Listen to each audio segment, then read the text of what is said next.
सर्वगुरुभ्यो नमः। श्रीमते रामानुजाय नमः। अनंत कोटि ब्रह्मांड नायक अखिल हेय प्रत्यनीक अखिल जगदाधार अनंत प्रेमार्णो भगवान श्री अयोध्यानाथ श्री हनुमान जी महाराज श्री सरजू मैया, जिनकी सन्निधि में बैठ करके हम आप भगवान की कथा कहने और सुनने का सौभाग्य प्राप्त कर रहे हैं।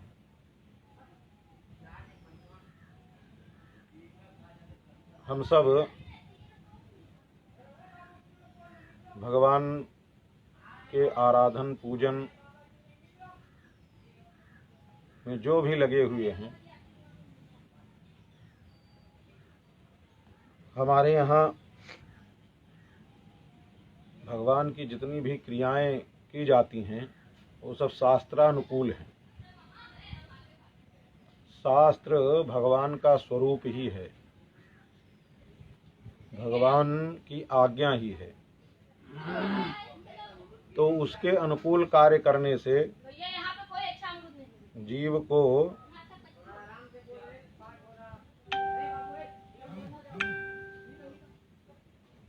जो कार्य करता रहता है उसमें सिद्धि शास्त्रानुकूल जल्दी मिल जाती है, प्रतिकूल लोगों को भी मिलती है। विपरीत मार्ग के जो लोग होते हैं वो भी अनेक प्रकार की सिद्धियां, अनेक प्रकार का वो सब मिल तो जाती हैं, फिर अंत में जो है वो सिद्धियां जीव को जो है पतन के मार्ग पर ले जाती हैं। इस शरीर से चमत्कार दिखा करके भले ही लौकिक सुख का उपभोग कर लिया जाए, पर वो ज़्यादा दिन तक नहीं। बड़े बड़े जितने भी तांत्रिक मांत्रिक देखे होंगे, अंतिम समय उनका बहुत ही दुर्दशा में बीतता है। तो इसलिए इन सब कार्यों से बचना चाहिए। और जो शास्त्रानुकूल पद्धति है भगवान के आराधन की, क्योंकि प्रकृति में जो कुछ भी दिया है भगवान ने वो सब भगवान के आराधन के लिए ही है। तो उसको यथानुकूल लगावे तभी जो है उसकी सिद्धि प्राप्त हो सकती है। ठाकुर जी महाराज कहते भी हैं कि देखो, हम ये प्यन्य देवता भक्ता, जो किसी अन्य देवी देवता या भूत प्रेत अनेक प्रकार के हैं, उपासना करते हैं, क्योंकि वो उपासना की रीति नहीं है तो करते तो हैं, पर सब जगह ठाकुर जी महाराज ही विराजमान हैं। है तो एक प्रकृति के द्वारा जो भी पदार्थ हैं वो ठाकुर जी की आराधना के लिए ही है, पर वो करते हैं लोग, पर वो करना जो है विपरीत है, वो विधि नहीं है। ये प्यन्य देवता भक्ता यजन्ते श्रद्धयान्विता तेपि मामेव कौन्तेय यजन्त्यविधि पूर्वकम। यजन पूजन तो करते हैं पर वो विधि नहीं, अविधि है। और विधिहीनस्य यज्ञस्य सद्यः कर्ता विनश्यति। तो इसलिए विधि यही है कि प्रेम पूर्वक भगवान की भक्ति करे शास्त्रानुकूल। तो पर भक्ति में भी है कि भक्ति में बहुत ज़्यादा दिखावा नहीं, भक्ति में बहुत ज़्यादा दिखावा नहीं, अपने आप को बहुत बड़ा बताना नहीं, और जितना अधिक से अधिक हो सके आराधन पूजन सब गुप्त रखे, संसार में ज़्यादा फैलावे नहीं, बतावे नहीं। जयमल जी की कथा उस दिन हम आपने सुना था, महाराज जयमल की। भगवान का आराधन पूजन करते थे, उनके आराधन पूजन में कोई विक्षेप नहीं कर सकता था। उनके विक्षेप नहीं कर सकता था तो ठाकुर जी मंदिर में विराजते थे, मंदिर में ठाकुर जी का आराधन पूजन करते थे। उन्होंने महल के ऊपर, मंदिर जो था उनका जहाँ था उसके बगल में महल था, उस महल के ऊपर गोविंद, महल के ऊपर उन्होंने भगवान का निवास बना रखा था। निवास का मतलब है शयन कक्ष। ठाकुर जी महाराज का शयन कक्ष बनवा रखा था। और रात्रि जब होती थी तो मंदिर में ठाकुर जी तो विराजते ही हैं, पर ठाकुर जी को रात्रि में, और जो बना रखा था छत के ऊपर, उसमें ऐसी कोई जा नहीं सकता था उसमें ऐसी फूल पत्ती, अनेक प्रकार के दिव्य पुष्प, अनेक प्रकार के सारी व्यवस्था, उसमें बाग बगीचा सब ऊपर में ही लगा रखे थे ठाकुर जी के लिए। ठाकुर जी मंदिर में रहते रहते ठाकुर जी का कभी बाहर भी घूमने का मन करता है तो ठाकुर जी को ऊपर बना रखे थे, उसमें कोई जा नहीं सकता था। तो वहाँ मानसिक रूप से ठाकुर जी का जो रात्रि में शयन करने लगते थे, उसके पहले ठाकुर जी महाराज का मानसिक पूजन करते थे। मानसिक पूजन में वहीं जाकर के बैठ जाते थे, अपने ठाकुर जी को वहीं जो है बुला करके मानसिक, और उसी अपने जो उपवन बना रखा था ऊपर छत के ऊपर, उसी में ठाकुर जी का अनेक उत्सव मनाते, अनेक प्रकार से ठाकुर जी का आराधन पूजन करते। बहुत समय बीत गया, तो करते करते करते करते तो एक दिन मंदिर में जो है तो सेवा पूजा करते ही थे, पर एक दिन उनकी पत्नी ने देखा कि ऊपर पता नहीं क्या बनवा रखा है, और उसमें महाराज रोज रात को चले जाते हैं, और क्या करते हैं कुछ पता नहीं। एक दिन वो चुपके से रात्रि के समय, जब महाराज मानसिक पूजन करके ठाकुर जी को वहाँ शयन कक्ष में शयन में विराजमान करा करके और फिर आ जाते, तो रात्रि में चुपके से महारानी गईं और दरवाजा खोल करके और देखा कि क्या है। माताओं को कुतूहल होता भी है। अब उन्होंने देखा कि रात्रि में, दिन में तो मंदिर में पूजा करते हैं, चलो ठीक है, रतिया में क्या करते हैं। तो मन में इच्छा भया तो जा करके चुपके से खोल करके देखा दिव्य एक पर्यंक लगा हुआ है। उस पर्यंक पर एक 16 वर्षीय राजकुमार और वैसे ही एक राजकुमारी, दोनों पर्यंक पर बैठे हुए हैं, आपस में चौसर खेल रहे हैं, कर रहे हैं। ऐसे थोड़ी देर तक तो देखती रहीं, देख देख करके इधर उधर। फिर वो जो है मन तो किया जाने का, लेकिन फिर सोची कि कहीं जाएंगे बात खुल जाएगी, तो इसलिए जो है चुपके से पट लगा करके, दरवाजा लगा करके नीचे आ गई। दूसरे दिन अपने पति से, जयमल महाराज से बोली, महाराज आप बड़े निर्दयी हैं। बोले क्या बात हो गया? बोले नहीं, आप बहुत निर्दयी हैं। अरे कोई इतने सुंदर राजकुमार और राजकुमारी को कैद में रखता है, किसके राजकुमार और राजकुमारी हैं वो? जयमल जी ने पूछा, हम किसको कैद में रखे हैं, कौन से राजकुमार कौन से राजकुमारी? बोले नहीं नहीं, आप जो रात्रि में जाते हैं ऊपर में, वहाँ हमने कल देखा है, उसमें एक राजकुमार और एक राजकुमारी, दोनों को आपने उसी में बंद करके रखा है। अगर कैद नहीं किया होता तो आप उनको बाहर निकलने देते, आने जाने देते। अब वो 24 घंटा उसी में बंद रहते हैं, तो आप उनके साथ इतना अत्याचार क्यों कर रहे हैं? तो जयमल महाराज पूछे कि क्या उसमें गई थी क्या?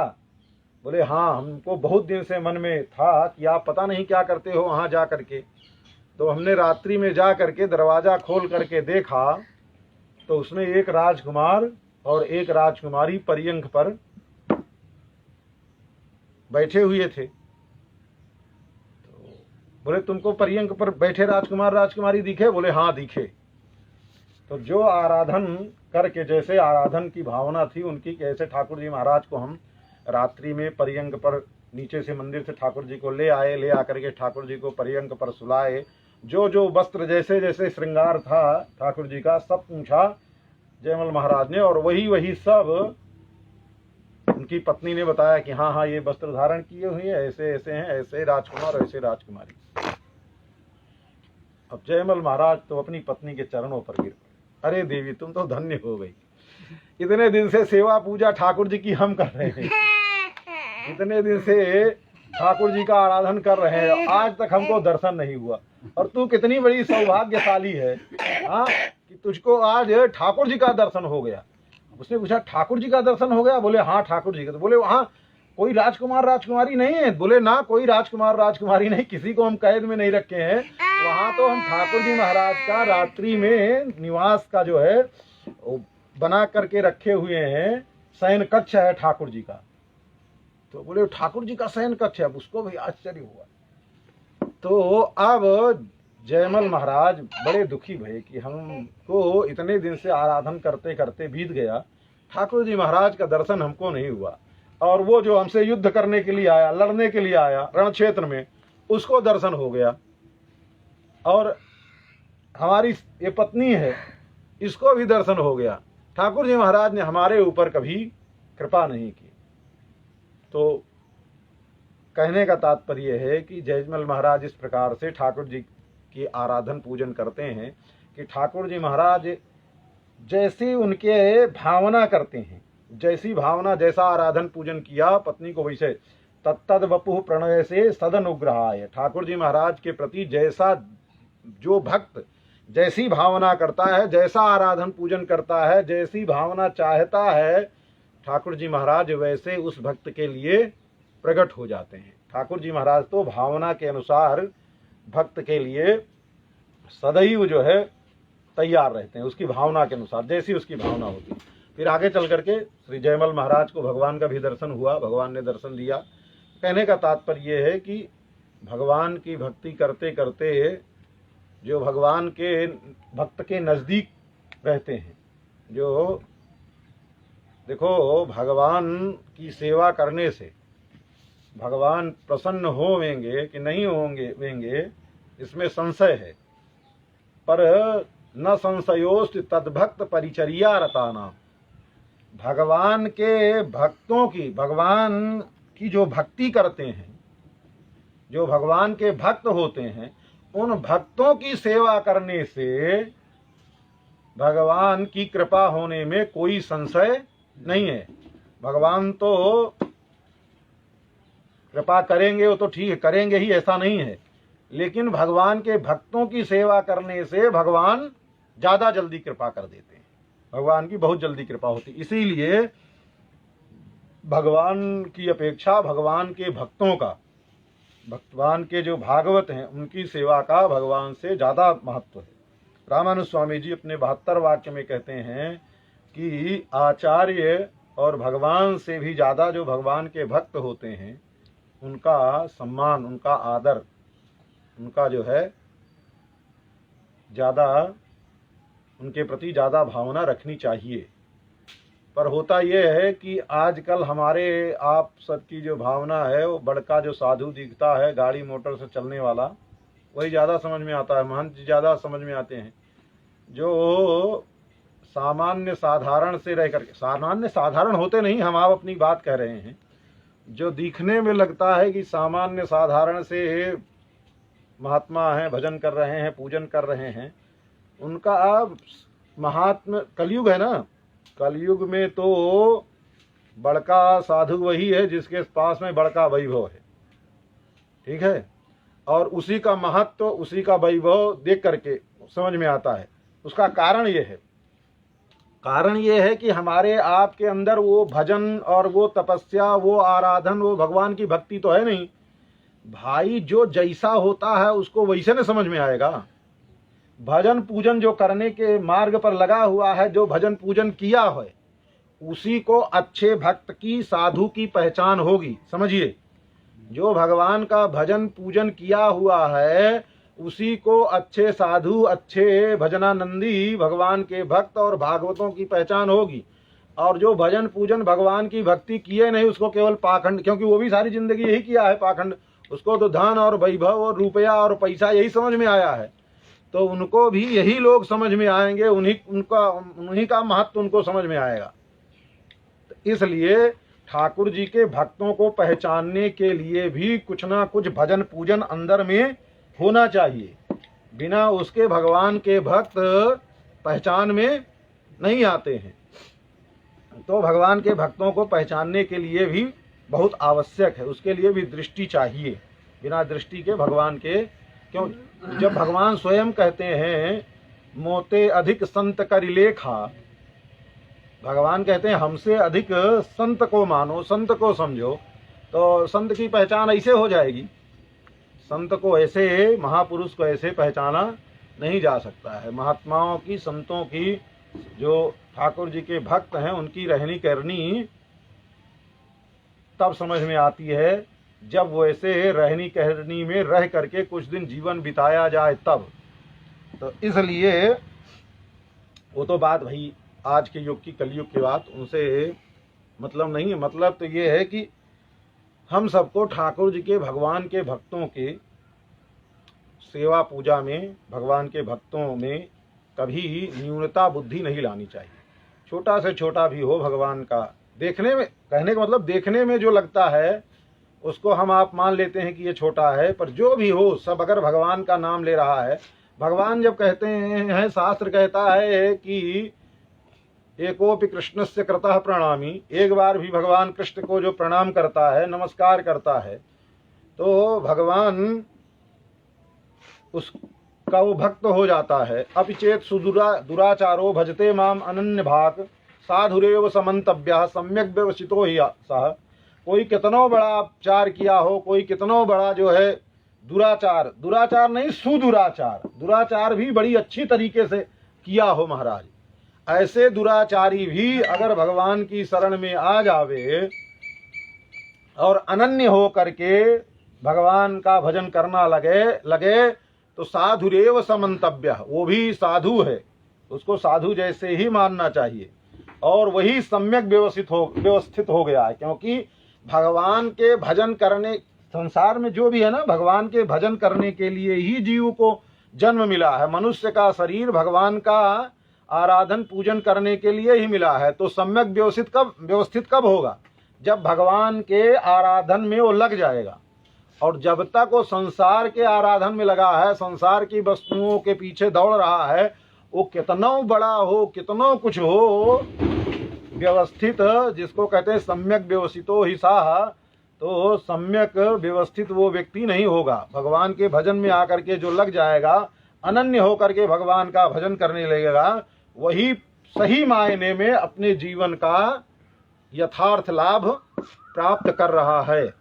तो इसलिए भगवान का और भगवान के भक्तों का कभी निरादर नहीं करना चाहिए। मान लीजिए कोई उसके पूर्व जीवन में साधु होने के पहले पता नहीं कैसा ऊटपटांग कार्य किया हो, तो उस बात को लेकर के कभी ऐसे महापुरुषों की, ऐसे महात्माओं की निंदा नहीं करनी चाहिए। ये तो और अच्छी बात हो गई कि ऐसे खरा, भाई हम सब तो चलो संस्कृत विद्या पढ़ने के लिए आए, शुरू से इसी में लगे रहे और लगे रह गए, ये तो अलग बात है।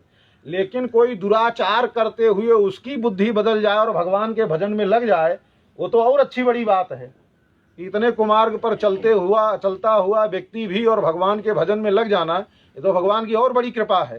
तो कभी उसके पूर्व कृत्य को लेकर के कभी उसकी निंदा और कभी उसका उपहास नहीं उड़ाना चाहिए, सदैव ध्यान रखना चाहिए। भगवान और भगवान के भक्त, तो इसलिए भगवान के भक्तों का जो आराधन करते हैं, उनका जो है भगवान, उनके ऊपर भगवान बहुत प्रसन्न होते हैं। ऐसे ही ज्ञानदेव जी महाराज के शिष्य एक बहुत बड़े सेठ थे, त्रिलोचन दास जी। उनको ज्ञानदेव जी महाराज ने कहा कि तुम जो है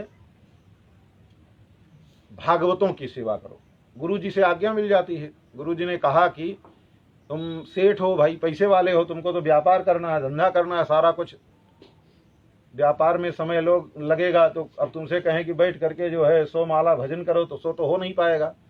तो ऐसा करो, व्यापार करते हुए भी तुम्हारे यहाँ जो भगवान के भक्त साधुजन महात्मा आवे, उनकी सेवा करो।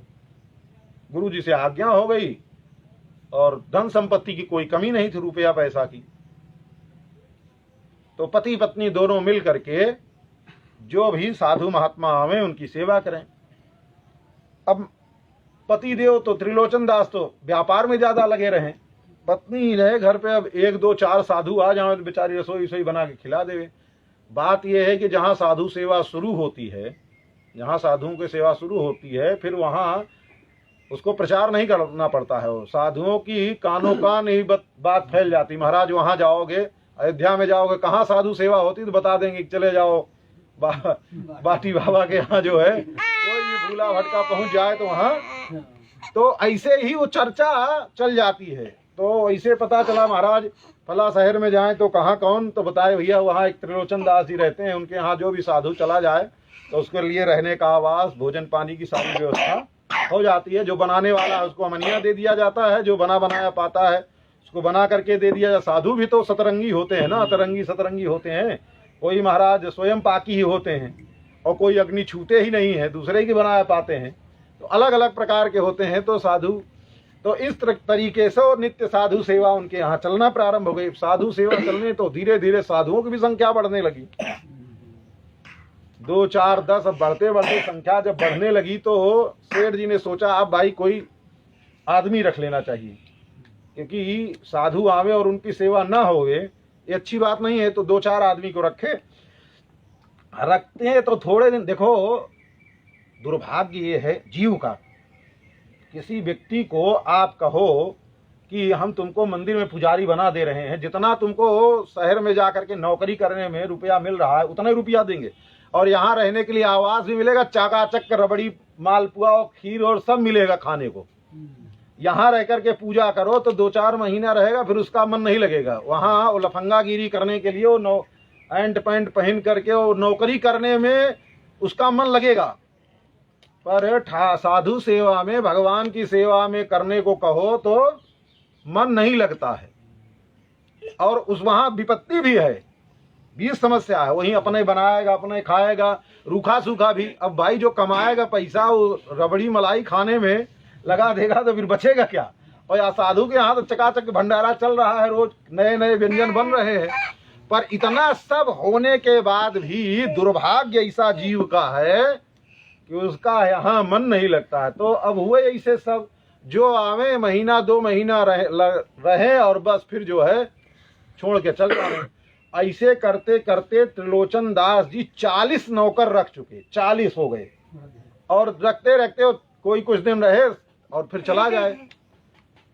और साधु सेवा कोई ढंग से करे नहीं। मन में बहुत दुखी हुए कि हम साधु सेवा करना चाहते हैं, अपने शरीर से तो हो नहीं पा रहा है, कोई ऐसा सेवक नहीं मिल रहा है सेवा करने वाला कि जो साधु महात्मा आते हैं, संत आते हैं, उनके मन की बात जान करके और उनके इच्छा के अनुसार उनकी सेवा करे। हाँ भैया, मन के अनुसार जान करके उनकी सेवा करने वाला दूसरा और कोई नहीं, ठाकुर जी के अलावा छोड़ करके। तो ठाकुर जी ने सोचा चलो भगत की इच्छा है भाई, तो हम ही चले साधु सेवा करने के लिए। तो अब ठाकुर जी महाराज एक बालक का वेश बनाए, 14-15 साल का बालक पहुंच गया सेठ जी के यहाँ। सेठ जी से बोला, सेठ जी आपको नौकर चाहिए? बोले हाँ भैया नौकर तो चाहिए। नौकर क्या चाहिए? साधु सेवा करने के लिए एक सेवक चाहिए, साधु की सेवा के, हमको अपनी नौकरी नहीं करानी है। बोले वही नौकर ही? बोले हाँ। तो बोले ठीक है, तो हम करेंगे, क्या करना पड़ेगा? बोले करना क्या है, कोई दुकान उकान का काम नहीं है, हमारे घर में रह करके साधु सेवा करनी है। बोले साधु सेवा करनी है?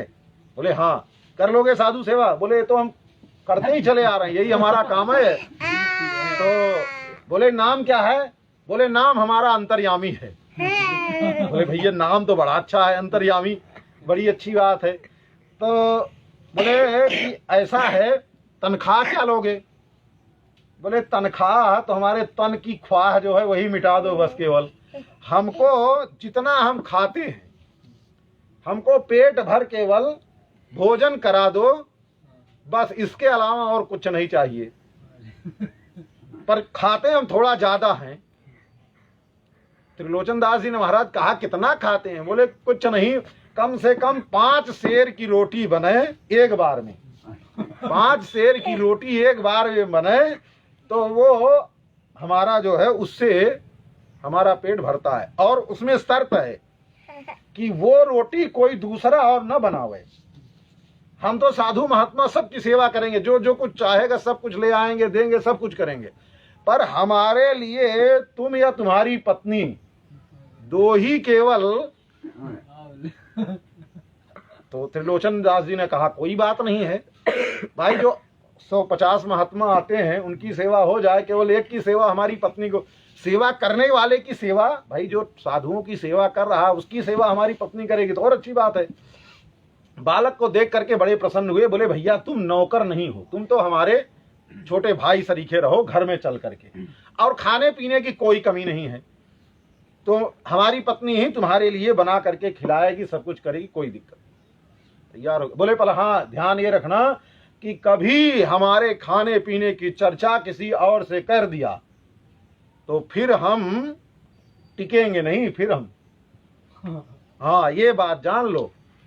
तो आए त्रिलोचन दास जी, अपनी पत्नी से सारी बात बताए। पत्नी ने देखा, अभी 12-14 साल का बालक था, सुंदर सलोना, देख करके हृदय भर आया। बताया कि ये थोड़ा खाता ज़्यादा है, अब 5 सेर की रोटी खाता है तो कौन इसको खिलाएगा, भाई जिसके यहाँ भी जाता है सब भगा देते होंगे, तो अब अपने भोजन पर ही ये रहेगा, केवल घर सरीखे, इसको कोई बाहरी मत समझना, अपने घर सरीखे ही, बालक है हमारा छोटा भाई समझ करके इसको, इसकी सेवा करना, इसके खाने पीने का ध्यान रखना, और बाकी जितने साधु महात्मा घर में आ रहे हैं सबकी सेवा ये करेगा, कोई दिक्कत नहीं।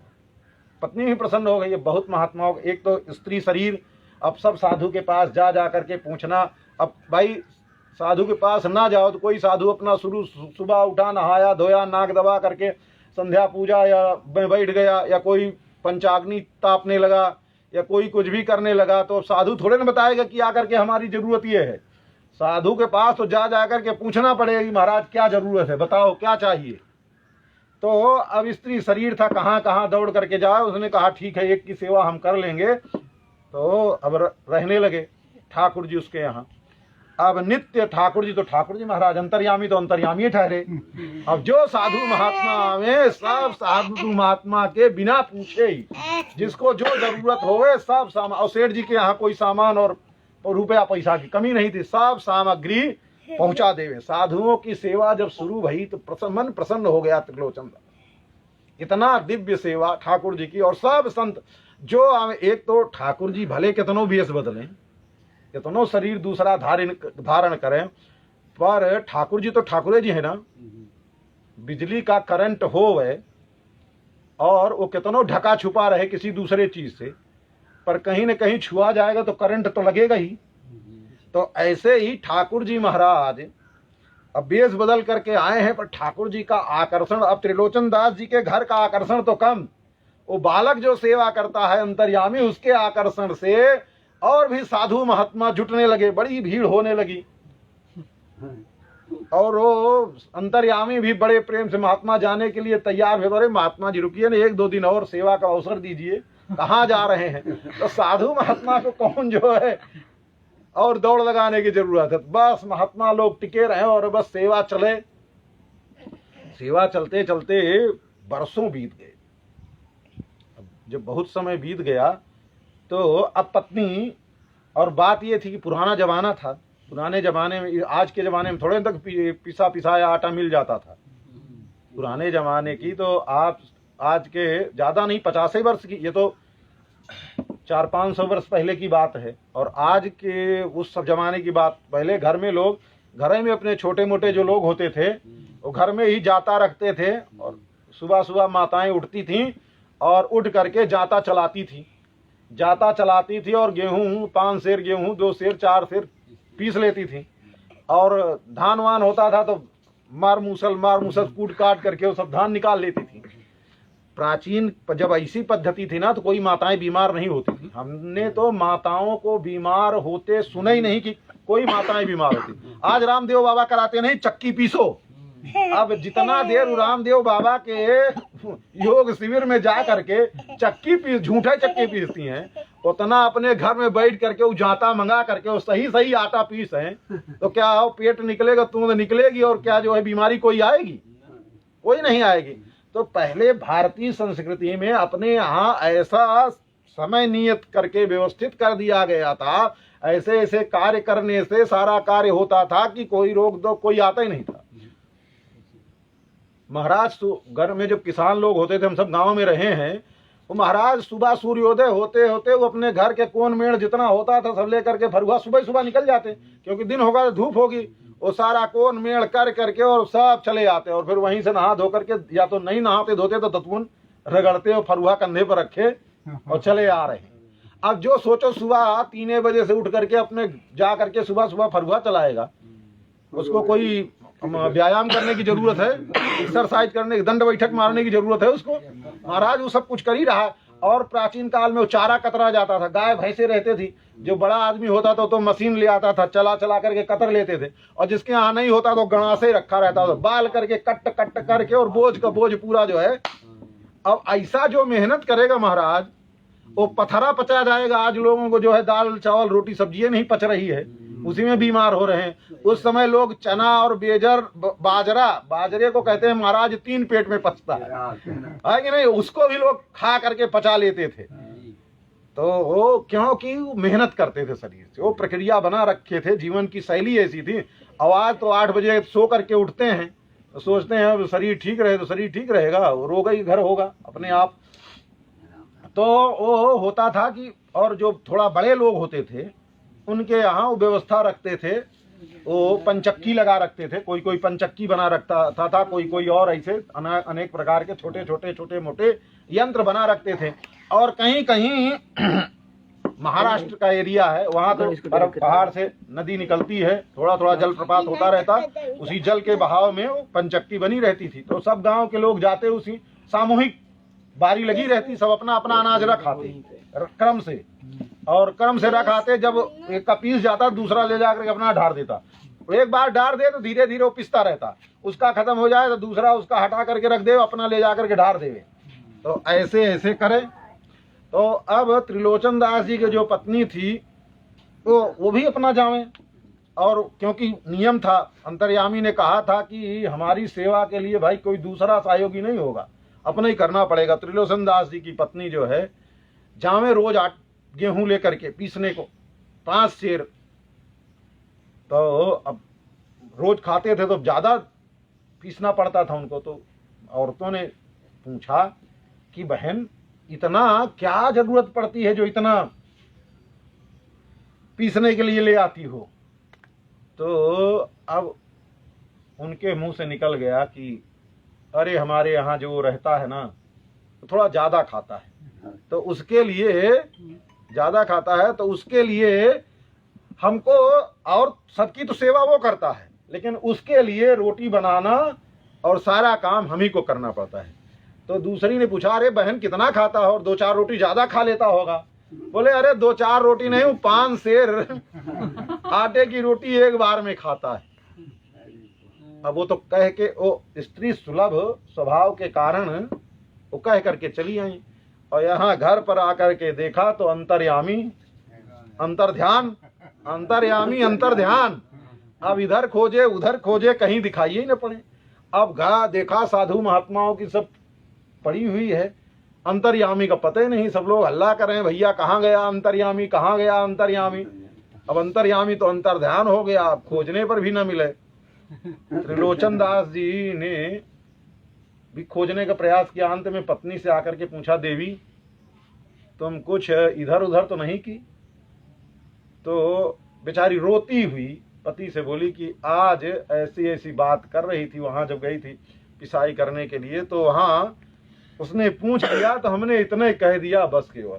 तो त्रिलोचन दास जी समझ गए कि उसने कहा था कि अगर हमारे उलाहना, मतलब हमारे ज्यादा खाने की बात अगर कोई करेगा तो हम चले जाएंगे, फिर हम नहीं रहेंगे।